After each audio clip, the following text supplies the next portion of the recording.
Hello, this is Gregg, connecting with you from London, England right now.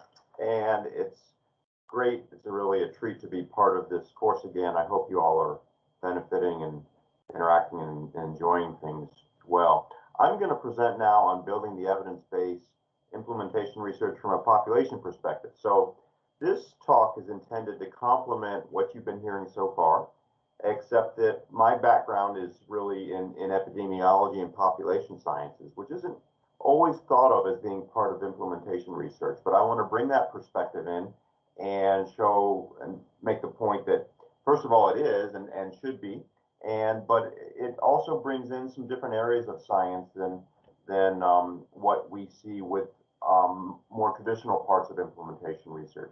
And I'll start with a definition. Maybe this is one you've heard this week or similar to ones you've heard, but implementation research is the scientific study of methods to promote the systematic uptake of research findings and other evidence-based practices into routine practice, and hence to improve the quality, effectiveness, and equity of health services and public health.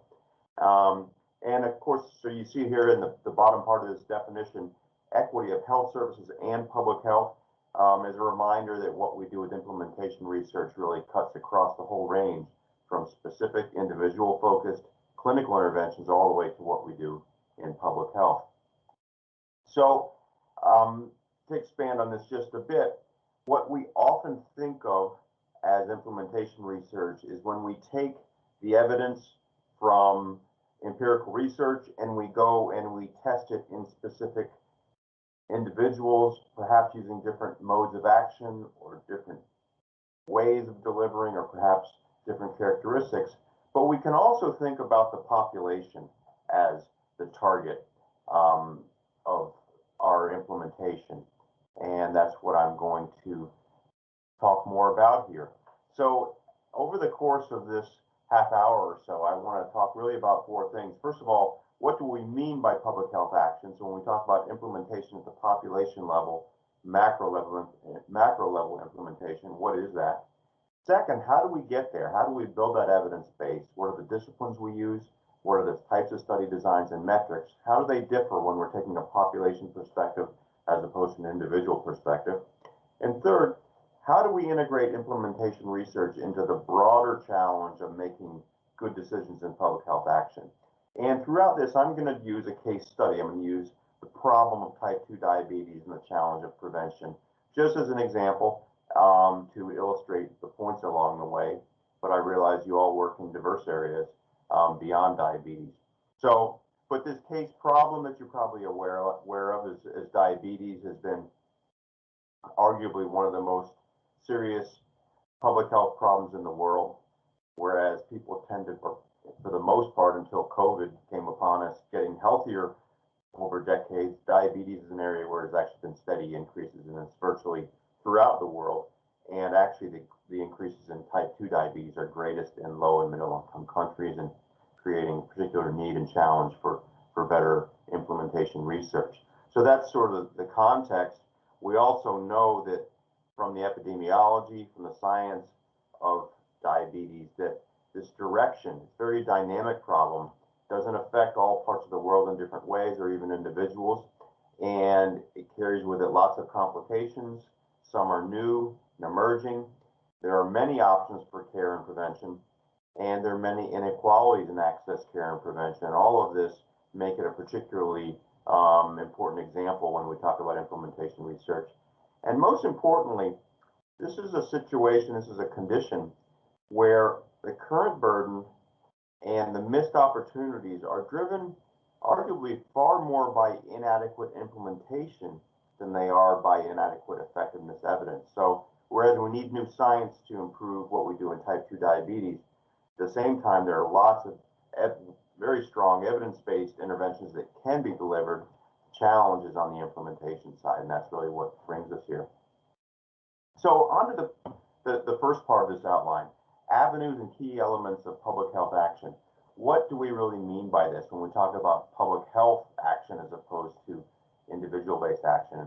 And I think of it like this. I think of when we talk about public health, and there are different frameworks that are used, but I think of really three different ways that we ultimately act. The first is with clinical health services. And what we mean by this is ultimately what happens to us when we go to the healthcare system. And I think of this as being different from the others, and something is being done to us. I go to my doctor, I get treatments to prevent a condition or to manage it. It may be that I'm asked to to do something for myself in terms of positive health behaviors, but it's the clinical health service that's the actor in that case. And if we go to diabetes, we have lots of examples of actually very strong interventions that, if they're delivered, can make a difference in terms of reducing the morbidity that follows. The second general mode of action is behavioral health promotion, of course, and I think of this as being fundamentally different because I'm asked to do something for myself. I'm the actor in this case. It may be that the health service is helping and contributing to my health promotion, but ultimately I'm asked to do something for myself. And then the third general avenue we'll call system and population-wide policies. And the key difference here is that some broader group, whether it's a government or a health system or a law, is doing something for all of us, whether or not the individual wants it or not. And sometimes this can be more contentious or controversial, such as what's being done, depending on where you live, to act against the problems with COVID. But all of these issues have been relevant to the diabetes problem, and all of these are actually, I should say, all three of these avenues ultimately, it's important that we learn and think about how we apply implementation research to them. So if we take the examples of many of the big successes that have occurred in public health, control infectious diseases until our most recent challenges, vaccinations, reduce automobile deaths, reduction in deaths due to cardiovascular diseases. One thing that's noteworthy about all of them is that they generally depend on multiple modes of action. Generally, all three of those avenues that I described. Very rarely do you have a condition that can be knocked out with just one avenue. Even when you have a condition that depends on a vaccine, as you can see, it depends on health systems, health promotion, and policies to make it work. And so the nature of what we do in public health is that we depend on lots and lots of different arms and avenues, and this is where the challenges and actually the interesting aspects of implementation research start to emerge. The other concept to think about is when we think about prevention, treatment, management, and chronic conditions, we hear about this dichotomy of a population approach versus a high-risk approach. It shouldn't necessarily be a dichotomy because I think ideally we have both acting in concert. But in general, a population approach is based on Rowe's theory, an example wherein if we can shift the risk distribution of the whole population in one direction, then by definition we're going to reduce the proportion of the numbers with at risk and with the problem itself. A high-risk approach implies that we go and we try to target specific aspects of components of the population. Which is best? Arguably, they both are important, and it really depends on the conditions. Conditions tend to be best for a high-risk approach when the risk factor and outcome relationship is steep, or when interventions are more effective at the high end of the distribution, and when you have an efficient means of risk stratifying the population, or when no practical safe policy lever exists. On the other hand, a population approach is favorable when the risk factoring, when increases risk by a modest amount, has for a large portion of the population, or a low risk, low cost interventions exist to alter the risk factor. And also when you have the presence of a strong policy lever to implement the intervention efficiently. But as I mentioned, in most ideal settings, we're going to have both of these approaches working at the same time. So back to this example of diabetes. This is a classic example wherein we actually have effective interventions, and ideally there should be implementation at all levels, including the high risk, those with diabetes to prevent morbidity, those with undiagnosed diabetes to detect them early, to initiate effective interventions sooner, those at very high risk to reduce progression, those at with risk factors to reduce further risk, and then finally to change the underlying risk factor for populations in general.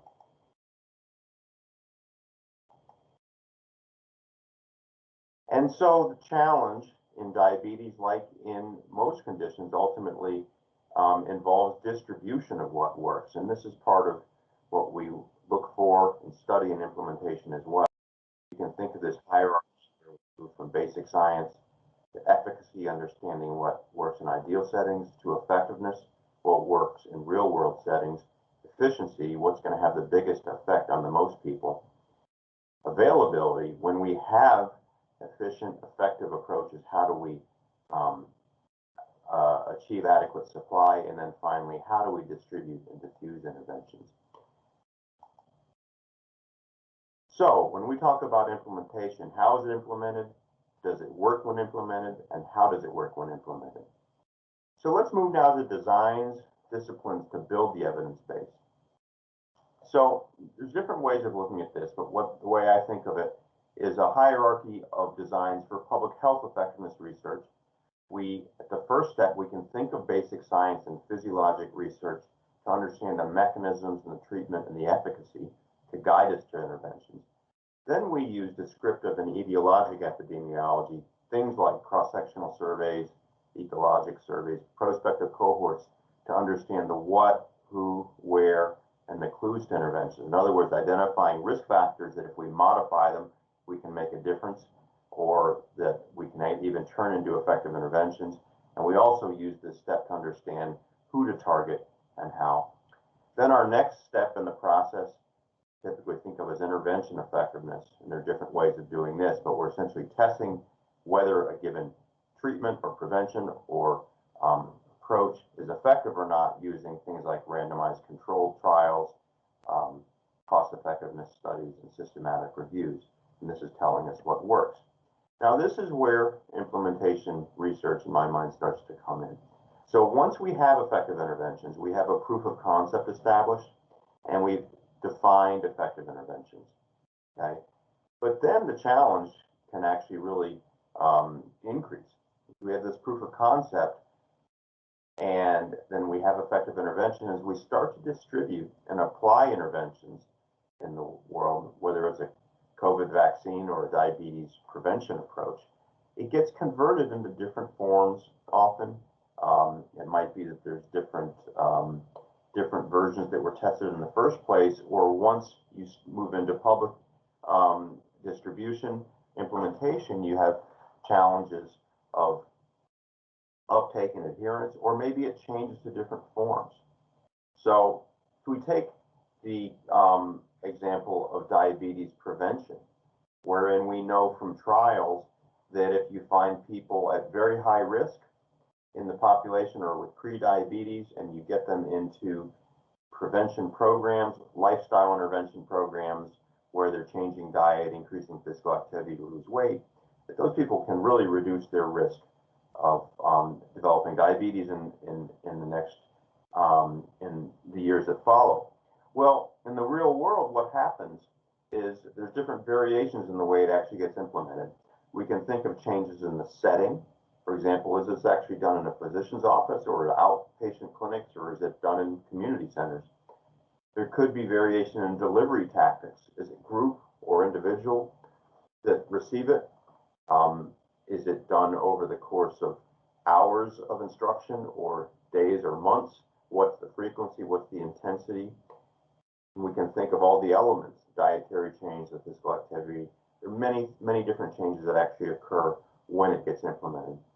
We can think of deviation in terms of the risk level of the population from what is presented, from what is actually shown in the original evidence base. So whereas diabetes prevention studies historically have been tested on people with impaired glucose tolerance, in the real world, it might be hard to find those people, and raises the question, for example, what if you intervene on people who are obese or have one or two risk factors? Are you going to have the same sort of resulting effectiveness? You can also think about how variation in the socio-ecologic level. In other words, maybe the target of interventions in the real world is not patient, but rather it's family, or it's a system, or it's a community. And then finally, it might be that the avenue, the public health avenue that's used is different. Instead of being through a health service or through a health promotion, maybe it's through a policy overall. So these are many different ways that the proof of concept gets altered, and that through our implementation research, we want to find out whether it's still effective, and if so, how. Now, there's traditionally a hierarchy of evidence for best practices. We think of randomized controlled trials as being near the top, meta-analyses and systematic reviews of those trials as even being better still than that. But there's also the opportunity in many cases now that doing randomized controlled trials is not feasible, and we're using natural experiments or quasi-experiments. And then often others may think of observational studies or even uncontrolled evaluation of existing programs as ways of testing the implementation effectiveness, if you will, of interventions. Now, even within the top, the more higher level, or the top of our hierarchy, and even within the quasi-experiments, there are many, many different designs that can be used, and I think you've been hearing about this earlier in the course. Again, we think of randomized controlled trials as being the gold standard, but in many situations, particularly if it's an intervention that's aimed at an entire population or an entire health system or group of people, randomized controlled trials are not particularly feasible. Sometimes they are, but often not. So we often look at the hierarchy of other sorts of designs, with interrupted time series being often considered a lesser but still strong alternative, particularly if you have comparable comparison groups, or a single interrupted time series without a comparison group can also be a strong design if you have good measurements and precise measurements at multiple time points before and after. And then somewhat weaker designs are, for example, pre-post comparisons with just a single measurement at the beginning and at the end with a comparison group. And then weaker designs would be pre-post comparisons without comparison groups. So when we get to the point of looking at thinking about the attributes of programs, of interventions, and I think of this as an extension of what we do in in implementation research.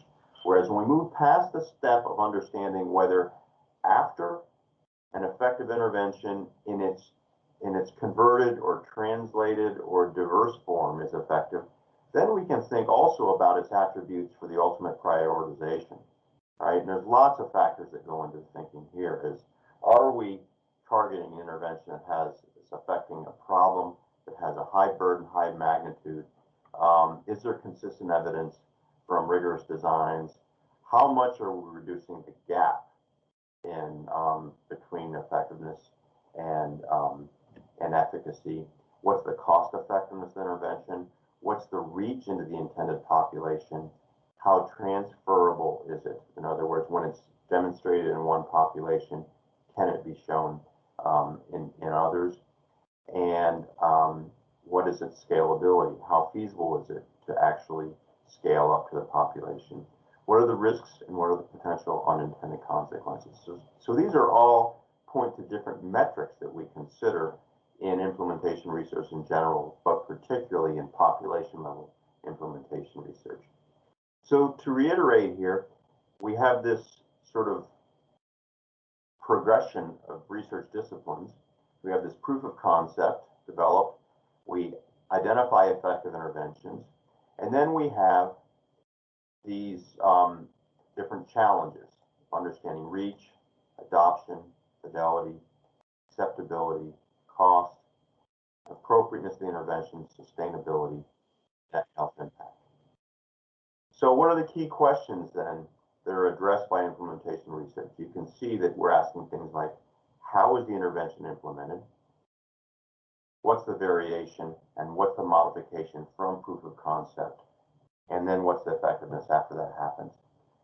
What's the level of fidelity of the intended implementation? In other words, when a particular protocol or approach is intended, how much does it actually get changed in the real world? This is important to understand. Second, does the intervention work in its modified form on intermediate and long-term outcomes? What's its impact on reach, adoption, and net health impact? And how does the intervention work? What are the process-related mechanisms? And what are the key facilitators and barriers? I'm going to skip by that one. So where does implementation research fit in this bigger picture of public health decision making? And I think of it like this, is that in public health, we have different disciplines that we need to use to prioritize the approaches, the best buys, if you will. And for example, we use surveillance and population data systems as one of our disciplines, not in implementation research, but in public health sciences. And we use this primarily to prioritize population problems. Primary weakness of surveillance systems, they tend not to measure interventions very well. We use cohorts and observational epidemiology, primarily first and foremost to prioritize risk factors and identify them and prioritize them. Its primary weakness is also that tends not to measure intervention very well or their effectiveness. RCTs or randomized controlled trials, of course, their main purpose is to understand what works in individuals, what interventions work, and how well do they work. The weakness, as I mentioned there, tends to be that in their ability to understand population-wide policies. So natural experiments or health policy research, primary purpose is to study population-wide approaches that are targeting large numbers at one time. And its weakness tends to be in understanding causality, because it's hard to submit them to randomized controlled trials. So and there's often many co-interventions occurring, and confounding is very difficult, and that is the weakness there. We use modeling and health impact and cost effectiveness to understand the aggregate effect and cost of interventions, but they often rely on assumptions and credibility. So where does implementation research fit, and how does it relate to these other disciplines?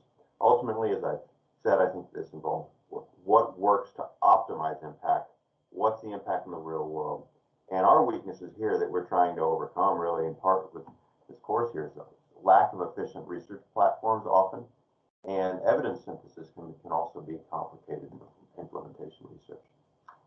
So let's come back to this case study of diabetes, and I'd like to just take you through how some of these concepts are playing out in this problem.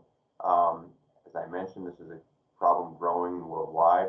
The epidemiologic profile of the problem in the US, and I think many places, has it such that we have in general seen improvements and successes in mortality. People with diabetes live longer. Macrovascular, microvascular complications in general have improved over decades, as have risk factors improved. So in general, we've seen successes, and this is in part due to the implementation of many evidence-based interventions. At the same time, we have a continuing growth in many populations of obesity, diabetes incidence, and prevalence, perhaps in some populations a peak and a plateau, but still overall, we tend to think that we've not done as well in preventing the condition as we have done in treating. So this is where our implementation dilemmas arise, particularly in understanding how to change the continued growth of prevalence of the condition. And when we think about the diabetes problem, we can think of this long continuum of places to act. We can act among those who already have the condition to reduce complications and death. We can act among those who've been diagnosed to try to reduce them progressing to develop complications, or we can act among those with pre-diabetes or at high risk to prevent those from developing diabetes, or we can go to the normal population.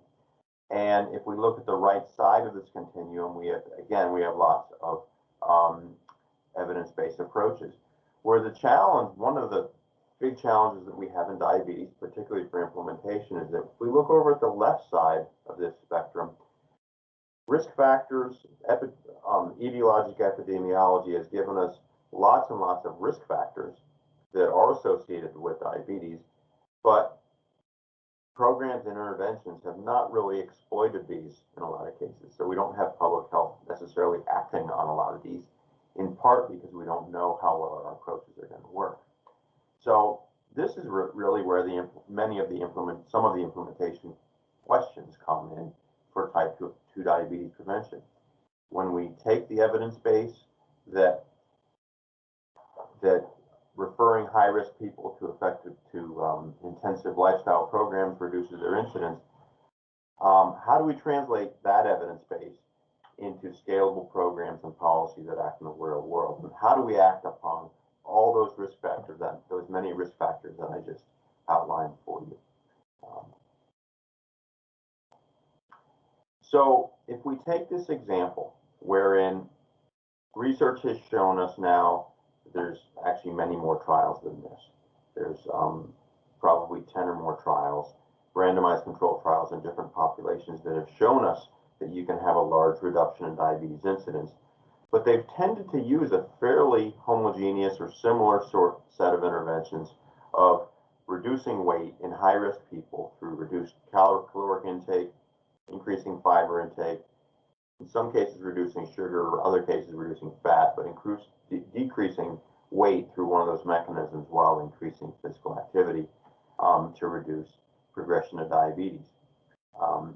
And this, for example, are the core recommendations that tend to be used in the U.S. of limiting dietary content through different mechanisms, increasing fruits, vegetables, and fiber, and increasing physical activity. The difficulty with this evidence base, or one of the challenges, is that evidence base was performed using a fairly high dosage, in that people underwent programs of 2 years wherein they had 12, 16 visits over the year using fairly intensive follow-up and maintenance. So this raises the question, if we change the setting or the dosage and you give, for example, brief counseling or just a few visits, do you have a preventive effect at that lower dosage, or is it just proportional to the dose? And the meta-analyses that have looked, for example, at brief counseling or physical activity or healthy diet tend to see that the magnitude of effect on risk factors is much weaker when you just use a brief counseling or a lower dosage. So this really raises a practical question of how we implement in the real world, whether we can use interventions that are at lower cost and lower intensity than what were used in those trials. One of the things that we've learned from our cost effectiveness research is that the level of risk of the target population really affects that cost effectiveness. And this ultimately has implications for the implementation of diabetes prevention as well. This slide presents some findings from a cost effectiveness study that we did, where we looked at cost effectiveness and the cases prevented according to levels of risk in the population. And what this shows here along the x-axis, these are deciles of hemoglobin A1C in the general population. And this over here on the y-axis is incidence of diabetes. And you can see here that if we go to the top, the top 10% of the population accounts for 29% of the cases. Basically, the size of the circle represents the proportion. So the top 20% of the population accounts for almost half of all the cases. So this implies that if we go and target that 20% in the short term, we're going to prevent half the cases. On the other hand, the other half of cases emerge from people with lower A1C, but over a longer time frame. So our time horizon plays a big role in understanding or who we would want to target. If we are trying to prevent cases in the short term, it is really in the best interest to go to the high risk population. The other thing is that when you look at cost effectiveness, you see that it's more cost effective in those higher, among those at higher risk. It's not particularly cost effective in the short term to intervene on those with lower A1C levels. But if we have a long time horizon, it may work out. In the end, though, that incidence level is a very important marker of whether our intervention is going to be cost effective using that approach, using an intensive lifestyle intervention. So, given the efficacy base for diabetes prevention, what are the most important implementation questions? Well, one has to do with what package of interventions should we consider? Should we use individual focused interventions, such as structured multidisciplinary lifestyle, metformin and other drugs, nutrition, low intensity, high reach counseling approaches, such as brief counseling that I mentioned? Or do we think about population-wide approaches? And these are particularly challenging to test using implementation research methods. But for example, fiscal food and crop policies, incentives for healthy foods in areas without good food variety are often encouraged. Community and urban redesign, food and menu labelings, acting in schools, or using social marketing approaches. So this whole menu of different approaches has been proposed for diabetes prevention, and this is really where we are in the needs for research. Really is to try to understand better what is going to be the effectiveness and the magnitude of effect of these different approaches, and how do we best put them together. To the extent that researchers have been studying this, probably the most attention has been wherein they take the models that were shown, the models of intensive lifestyle intervention with the components done in these randomized controlled settings, and then go out into changing the setting essentially in the community using either medical or allied health professionals, nutritionists, exercise physiologists, or going to lay community members in other cases, or using electronic media assisted approaches.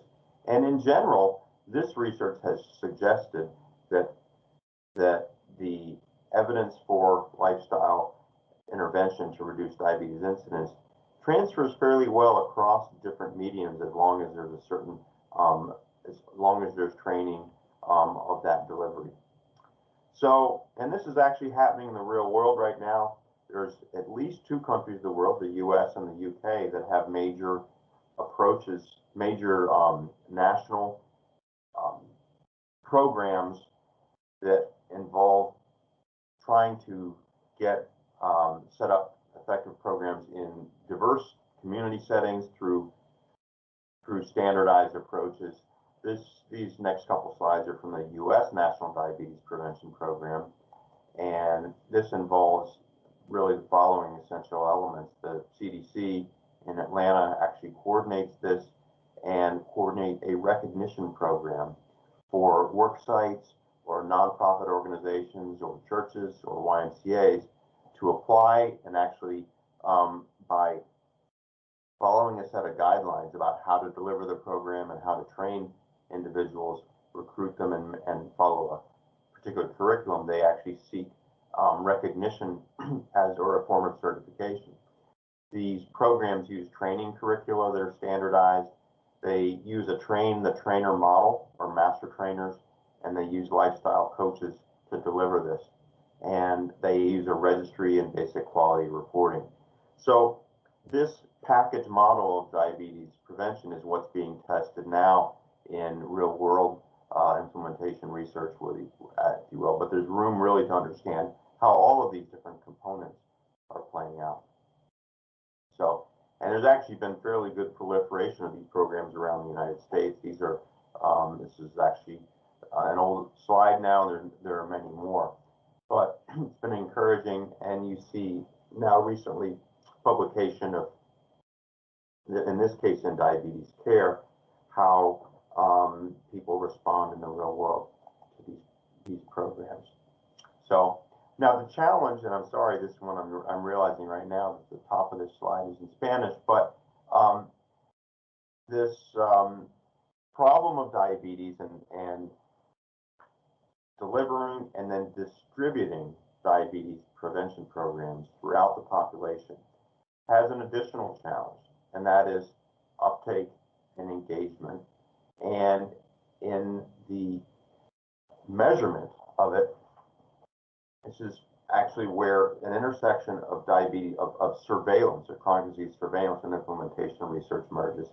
And this is a slide from Muhammad Ali, colleague at Emory, showing how the